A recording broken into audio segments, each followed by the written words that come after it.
नमस्कार। मैं बम्बई से डॉक्टर अलका पांडे आपके सामने त्रैमासिक साहित्य सरोज पत्रिका की श्रृंखला में गोपाल राम गहमेरी जी की उपन्यास की श्रृंखला में चल रहे कार्यक्रम में आपके सामने उपस्थित हुई हूँ। सबसे पहले मैं अखंड प्रताप गहमेरी जी को बहुत बहुत साधुवाद और शुभकामनाएं देती हूँ कि उन्होंने इस कार्यक्रम को शुरू किया तो हमें भी बाबू गोपाल राम गहमेरी जी को पढ़ने का मौका मिला, उन्हें समझने का मौका मिला, उन्हें जानने का मौका मिला। इसके लिए वो सचमुच साधु के पात्र हैं, साधुवाद के पात्र हैं। तो मैं आपके सामने प्रस्तुत करती हूँ बाबू गोपाल राम गहमेरी जी की कुछ अंश। देखिएगा। बाबू गोपाल राम गहमेरी हिंदी कथा साहित्य एवं पत्रकारिता के उद्भव और विकास में जिन लोगों का अविस्मरणीय योगदान रहा है उसमें गोपाल राम गहमेरी जी का नाम बड़े आदर के साथ लिया जाता है। हिंदी कथा को रोचक और जनप्रिय बनाने के लिए गहमेरी जी का महान योगदान है। तभी तो हिंदी के मर्मज्ञ विद्वान और साहित्यकार गौतम सन्याल ने कहा कि हिंदी में बड़े गद्य को पढ़ने के अभ्यास का शिलान्यास गौतम राम गहमेरी जी ने और देवकी नंदन खत्री जी ने किया। उक्त कथन से गहमेरी जी का महत्व एवं अवदान का मूल्य समझा जा सकता है। गोपाल राम गहमेरी जी का जन्म पौष कृष्ण 8 गुरुवार संवत 1923 सन 1886 को हुआ था। आपके पिता का नाम रामनयन तथा दादा का नाम रघुनंदन था। आपने वर्कानुगम मिडिल तक की शिक्षा गहमर में ही पाई। मिडिल की परीक्षा उत्तीर्ण होने के बाद 4 वर्ष तक की शिक्षा गहमर में ही लेकर पाई और उसके साथ ही साथ उर्दू एवं अंग्रेजी का अध्ययन भी करते रहे। फिर पटना नॉर्मल स्कूल में जाकर भर्ती हो गए, परंतु बीच में ही पढ़ाई छोड़कर बेतिया महाराज के स्कूल में हेडमास्टर के रूप में नियुक्ति होने पर बेतिया चले गए। फिर वहाँ से त्यागपत्र देकर बलिया में बंदोबस्त कार्य में लग गए। इतना संघर्षरत रहते हुए भी सन 1988 में गहमेरी जी ने उच्च प्रथम श्रेणी में नॉर्मल की परीक्षा उत्तीर्ण कर सबको चकित कर दिया। सन 1989 में रोहतागढ़ के मिडिल स्कूल में हेडमास्टर के पद पर नियुक्त होने पर रोहतागढ़ आ गए। रोहतागढ़ में रहकर अवकाश के क्षणों में लेख, निबंध, कहानी, कविताएं आदि लिखकर विभिन्न पत्र पत्रिकाओं में भेजा करते थे। धीरे धीरे इनकी एक पहचान बन गई और इनकी लेखन प्रतिभा को देखकर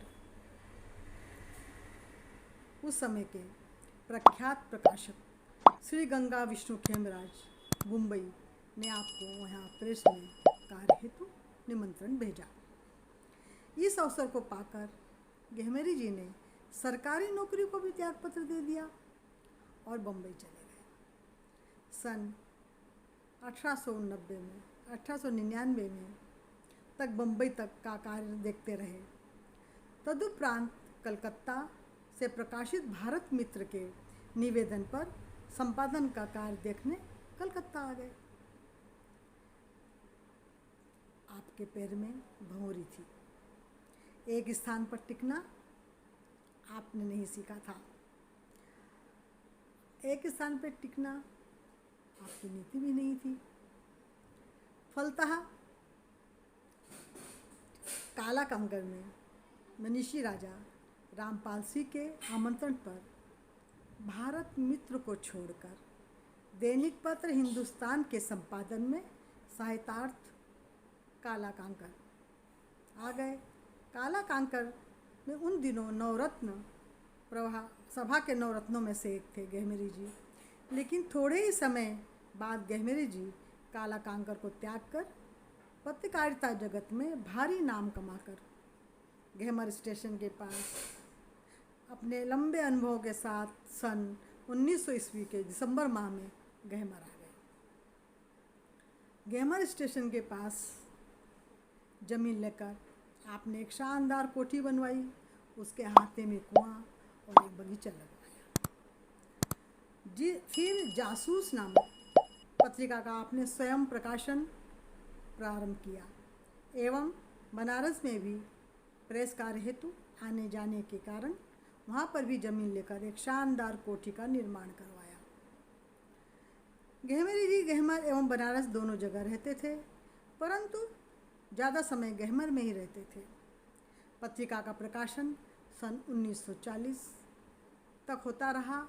उस समय की एक विशिष्ट शुद्ध पत्रिका हिंदी पत्रिका सरस्वती ने जासूस पत्रिका का काफ़ी प्रशंसा की और इससे लोगों में जासूस पत्रिका का मान और बढ़ा।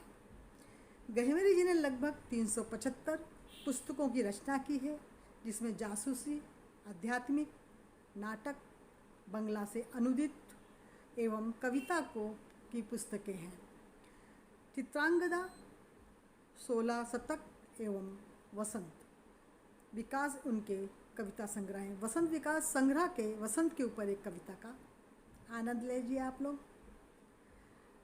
आयो है वसंत ऋतु कंत आजेरी, आयो है बसंत ऋतु कांत आजेरी, धीर न धरत पीर पाप के जवानी से, धीर न धरत पीर पाए के जवानी से, एहे नाही कंतयंत जोवन जनात मुही, एहे नाही कंतयंत जोवत जनात मुही, बात सब सोतन के साच आजू जानी में, बात सब सोतन की साच आजू जानी में, सोहे जब हते बत रात हते बात बहु, सोहे जब हते बत रात हते बात बहु,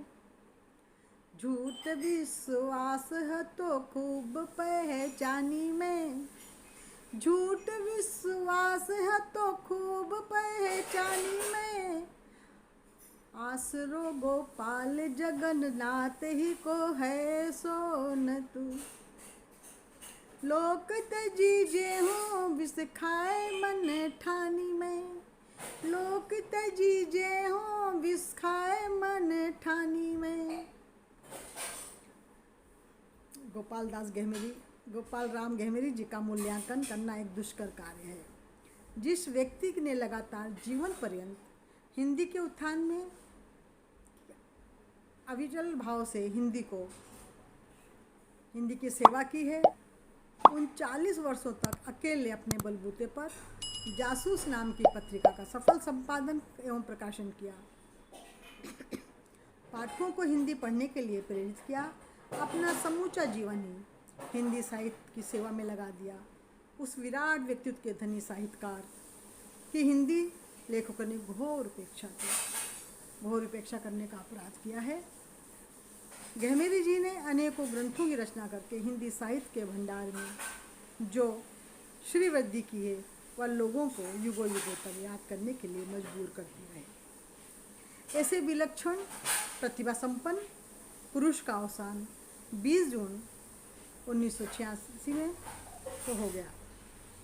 सन 1980 में गहमर के कुछ बुद्धिजीवी सर्वश्री घनश्याम सिंह, बाल मुकुंद सिंह, योगेंद्र नाथ सिंह, दामोदर सिंह, गौरीशंकर सिंह आदि ने मिलकर गोपाल राम गहमरी सेवा संस्थान की स्थापना की एवं शासन से उस संस्था को पंजीकृत करवाया।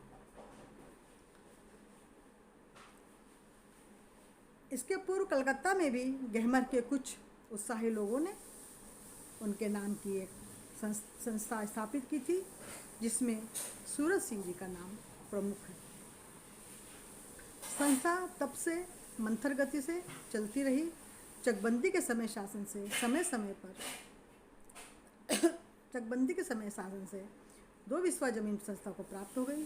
संस्था को प्राप्त उस भूमि पर समय समय पर साहित्यिक एवं सांस्कृतिक कार्यक्रम होते रहे, लोग जुटते रहे, जनप्रतिनिधियों में चर्चा होती रही, पर श्रेय विधायक सिंहासन सिंह जी को प्राप्त है, क्योंकि उन्होंने व्यक्तिगत रुचि लेकर विधायक निधि से 6 लाख रुपए की राशि स्वीकृत कर भवन निर्माण कराकर आज गोपाल राम गहमरी संस्थान को एक भव्य रूप देकर भारत के नक्शे पर लाकर स्थापित किया है। स्थान हर स्तर पर गोपाल राम गहमरी जी के सपनों को साकार करने में लगा हुआ है। इसे शोध संस्थान का रूप देकर एक बृहद प्रस्तावित है। कहते हैं काल जयी को काल भी कभी न सकता मार, काल जयी को काल भी कभी न सकता मार, जासू उपन्यास जगत में चमके सूर्य समान, जासूसी उपन्यास जगत में चमके सूर्य समान। तो ये थी गोपाल राम गहमरी जी की कुछ बातें जो मैंने आपको बताई।